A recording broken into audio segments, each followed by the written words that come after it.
Good morning. It is Wednesday. We're in the middle of January, and here's what we're working on this morning. Hamilton City Councillors are going to be considering a new motion to scrap an encampment protocol. Water main break on Hamilton's East Mountain has closed several roads in the area. And Canadian rock band Sam Roberts heading to Fallsview Casino.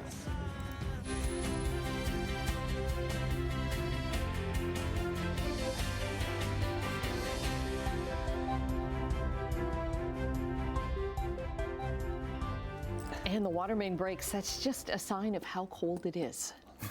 I took the garbage out this morning and I walked out to the garage. I'm like, that's not too bad. Then I went back and got more garbage and came back out. I'm like, no, it's pretty bad. It's pretty bad. Wait a minute. On second thought. Wait. It's just like, even the garbage is going, no, please, let's stand. Why you put me out so early? Yeah, don't do this to me, please. Yeah, it is really cold this morning. We were -9 yesterday morning. This morning we're -13. And we have a wind chill of -19. That's how cold it is this morning. And we're going to climb a bit for the day today, maybe around -5, -6 for the Horseshoe. Wind chill values around -10 to -12. So, yeah, it's going to be another cold day, another day with some flurries. However, tonight into tomorrow, we could get a little blast of snow. Hamilton, Brantford, about 2 centimeters, but the Niagara region could get 5 to 10 centimeters of snow during the day tomorrow. The winds are going to start to shift around, and then we'll start to get some milder temperatures finally, but not today. It's not going to save us today. It's going to be another cold day. We'll talk about it coming up. How about a look at traffic? Why not? Let's get into it here. 403 Waterdown Road, nothing to see at the moment, doing okay. Let's check some MTO traffic cameras. We'll look at Millen Road coming out of Stony Creek, heading toward the Skyway in the distance. Speaking of the Skyway, still moving nicely. Third line, a little bit busy, but it's still doing okay. We have no problems on the road so far today, no collisions, and really no volume just as yet, but we will let you know what's going on as we continue through the day here. We'll look at weather and traffic coming up. Right now, the news. Okay, thanks very much. Well, Hamilton councillors are set to consider a new motion today to get rid of the city's encampment protocol. It allows for temporary shelters in parks. Simone Gavros is standing by with the details. Simone? Well, Annette, this motion also comes after a ruling from a judge last month that dismissed a case that said that the city's enforcement of the parks bylaws was in violation of people's charter rights. And this was also something that Mayor Andrea Horvath discussed when she was talking to Morning Live earlier this week, saying that councillors had decided that they were going to discuss the encampment protocol following the decision in court. Now, this motion has been brought forward by Ward 14 councillor Mike Spadafora, and it's been seconded by Ward 6 councillor Tom Jackson. If this does pass, the protocol would be removed as of March 1st. Now, city staff have been directed in this motion to report back as of February 5th at the next GIC meeting with a plan to transition from the current encampment protocol to the City of Hamilton Parks bylaw. The encampment protocol was introduced in 2023 and allows temporary shelters in groups of no more than 5. They also have to be set up at least 100 meters away from schools and 10 meters away from public property. Now, the motion put forward this morning also directs staff to continue working with local groups to find shelter space for those living in encampments. There are currently over 1,500 people experiencing homelessness in Hamilton and about 300 encampments around the city. But the city has recently added 272 new beds to the system, including 80 temporary outdoor shelter beds, which are in the process of opening on the Barton Tiffany lands. This morning, I reached out to both Councillor Spadafora and Councillor Jackson for more about this motion that's been put forward in front of the GIC meeting. That's all going to be discussed later this morning at 9:30. For now, Tim, back over to you. All right, thanks, Simone. The 9-year-old boy from Hamilton who was killed in an early morning truck rollover in the QEW has been identified as Damien Miracle. His aunt, Jennifer Court, posted a GoFundMe that describes Damien as joyful, vibrant, adventurous, and courageous. The sweetest little boy with a heart of gold. The family says the funds raised will help cover funeral expenses, memorial arrangements, and other costs. As of this morning, over $18,000 has been raised. And the crash happened just after midnight on Monday near the Burloak Drive exit in Oakville. OPP says his father fell asleep at the wheel after driving a long distance. A man's been taken to hospital after driving into a pharmacy in Niagara Falls. There's no word on the extent of his injuries. So this happened just before 1 this morning at Drummond Road and Dunn Street. Niagara police expect to be on scene for most of the morning. Officers are waiting for the city to assess the building's structural safety. Road closures are in effect after a water main break on Hamilton's East Mountain. It happened just after 11 last night at Upper Ottawa and Broker Drive. City workers have been working through the night to make the repairs. Police say the asphalt is unsafe because of the freezing, and the area is blocked off with barricades. They're asking people to avoid that area. Well, the Liberal leadership race has shifted again, with Industry Minister François-Philippe Champagne and former BC Premier Christy Clark both bowing out. Champagne has been seen as a potential successor to Justin Trudeau. He said he's not going to be running, and he made that announcement at an event in Toronto. Government House Leader Karina Gould is playing coy. She signaled, though, at a news conference yesterday that she appears to be going into the race. The 37-year-old MP for Burlington has served in government since 2015. Well, as I said earlier, I'll have more to say in the coming days, but what I do hear from Canadians right across the country is they are looking for someone who understands what Canadians are going through right now and understands the pressures that Canadian families are facing.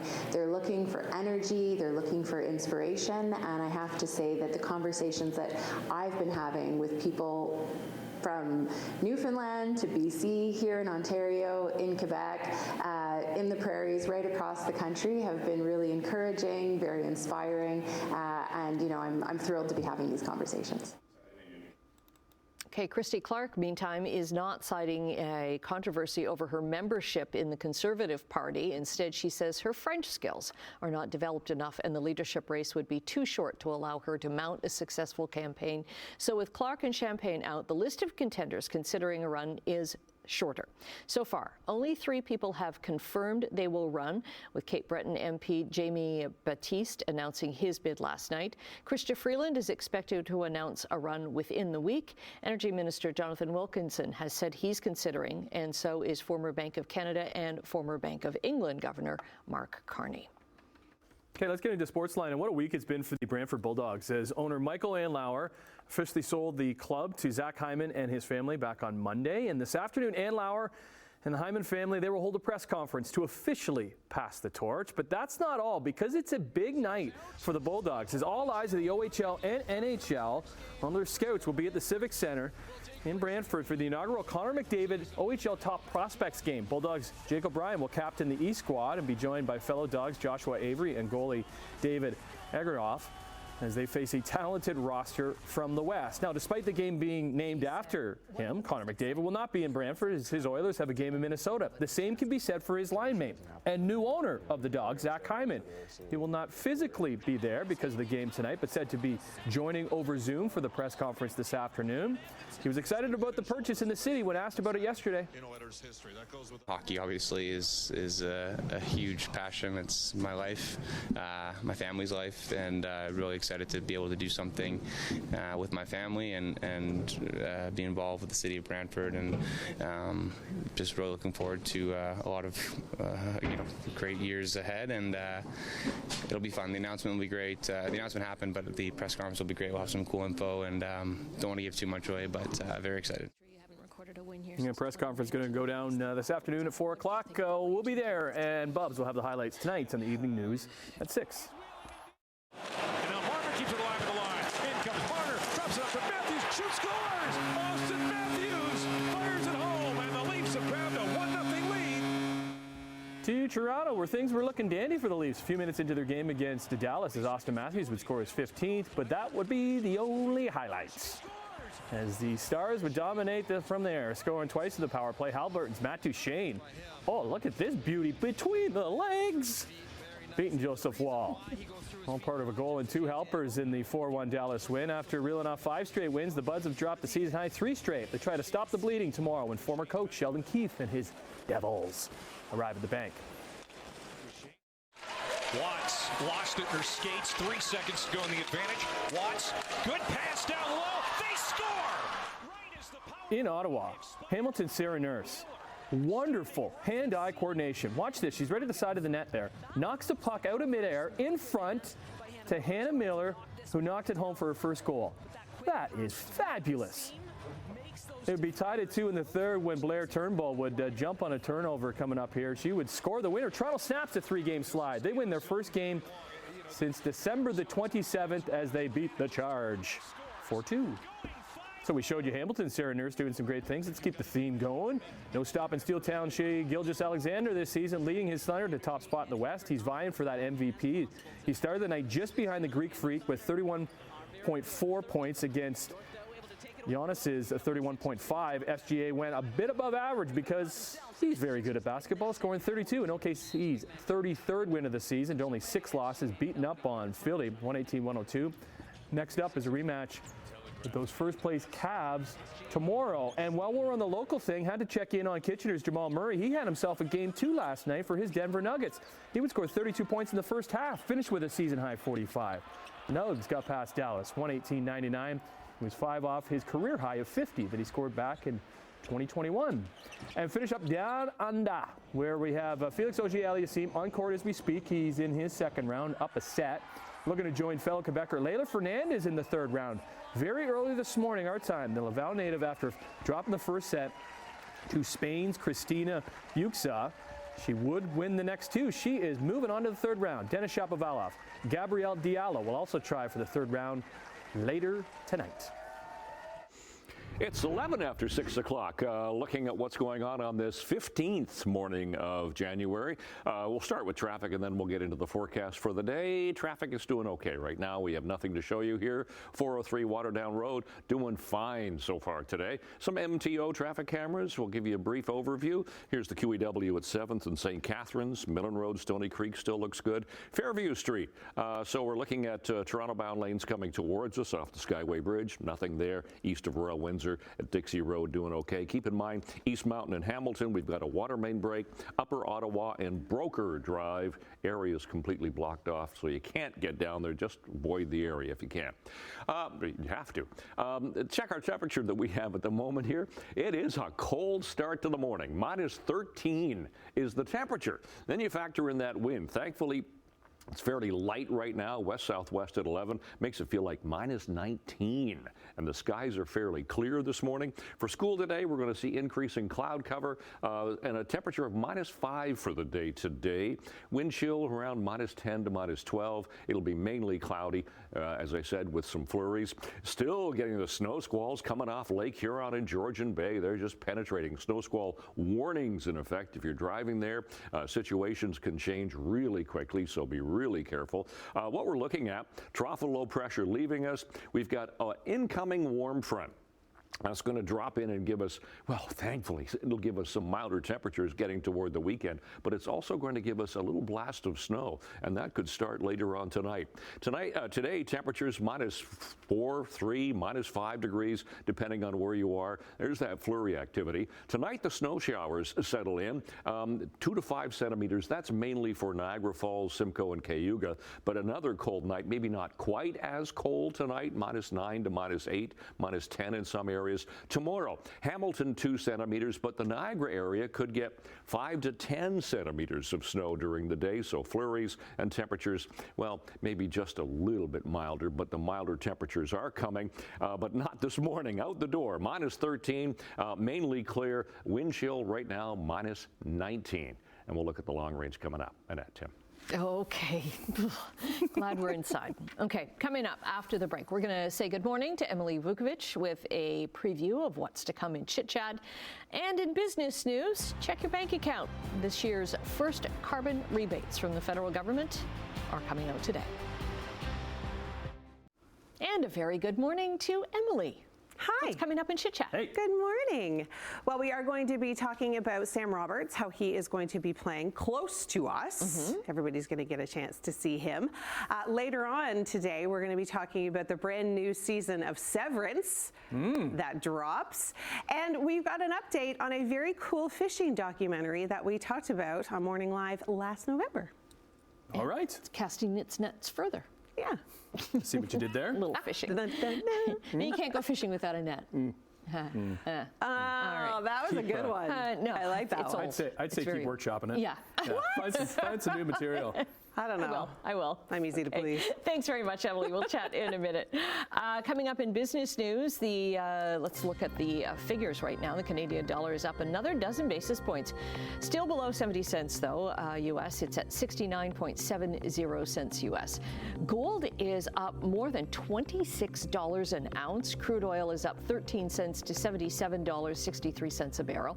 Midday trading in Europe, markets are up in London, Frankfurt, and Paris. Off to Asia we go. Markets were down in Tokyo, up in Hong Kong, but down in Shanghai. North American markets finally got some gains for the TSX, up 52 basis points after a few days of losses. Dow Jones up triple digits, 221. NASDAQ down 43. Hey, it is the middle of January. It is Wednesday. Let's see how the markets do when they open a little bit later this morning. Well, the first carbon rebate of 2025 being paid out today, although the program's future is uncertain. So people in Ontario, Alberta, Saskatchewan, Manitoba, and the Atlantic provinces who filed their taxes in 2023 will get the payment. The rebates are issued quarterly, with upcoming payments set for April, July, and October. So for a family of four, the first of this year's 4 carbon rebate checks or bank deposits will pay anywhere from $190 in New Brunswick and $280 in Ontario to $450 in Alberta.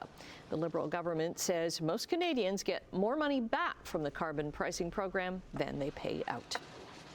A proposed class action lawsuit is accusing Loblaws, Walmart, and Sobeys of underweight meat sales. So the lawsuit was launched in BC, alleges the 3 big grocers misrepresented the weight of meat products by including the weight of packaging in calculating prices. So the statement of claim alleges the practices mean Canadians have been regularly overpaying for meat products at the defendants' grocery stores. Now, none of the allegations have been proven in court, and the judge still needs to clarify the class proceedings.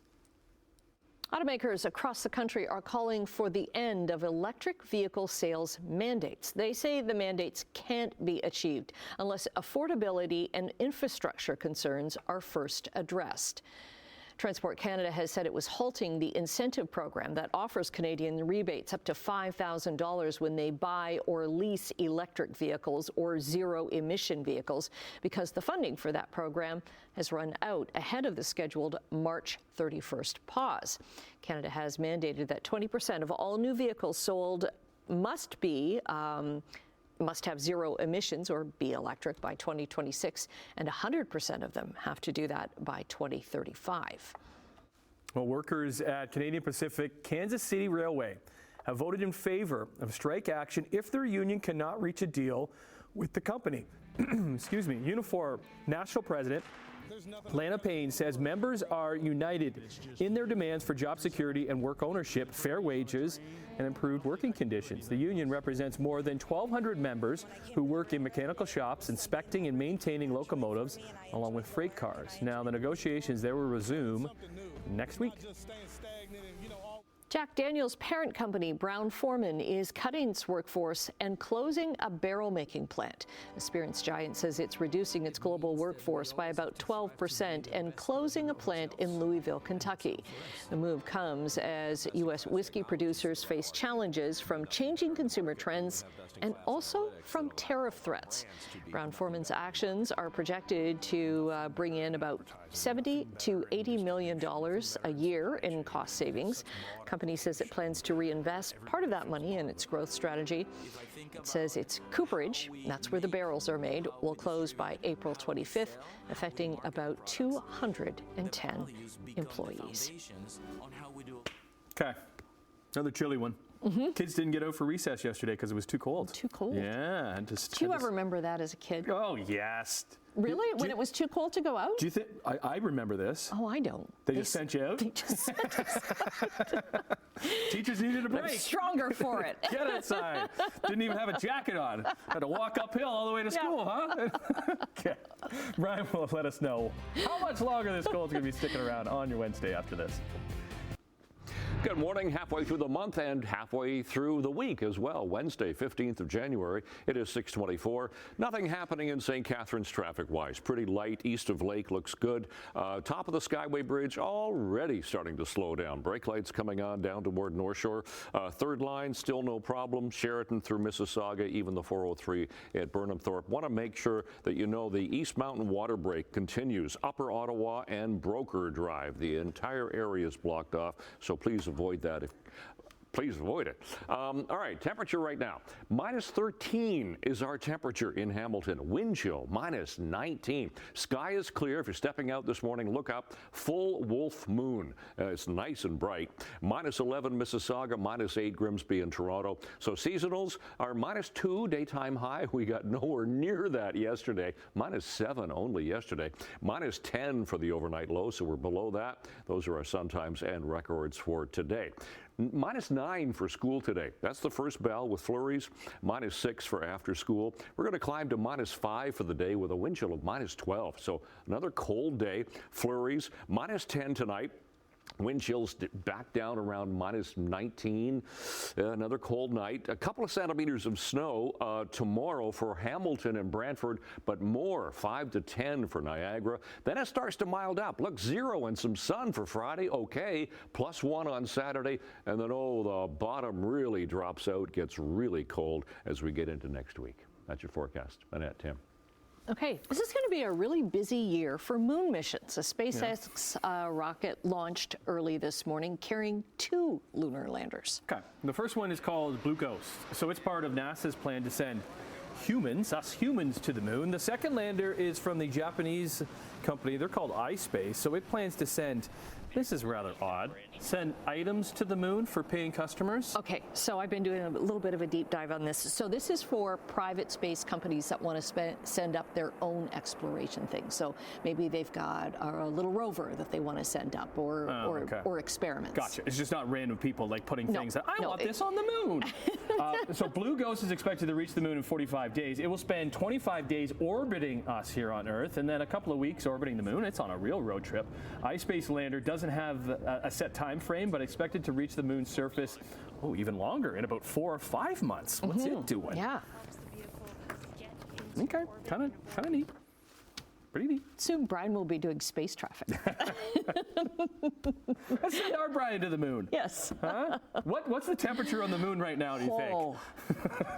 Real cold. Is it colder than here? Real cold. Okay, we'll take a look at that after this. On your Wednesday. See you in a couple.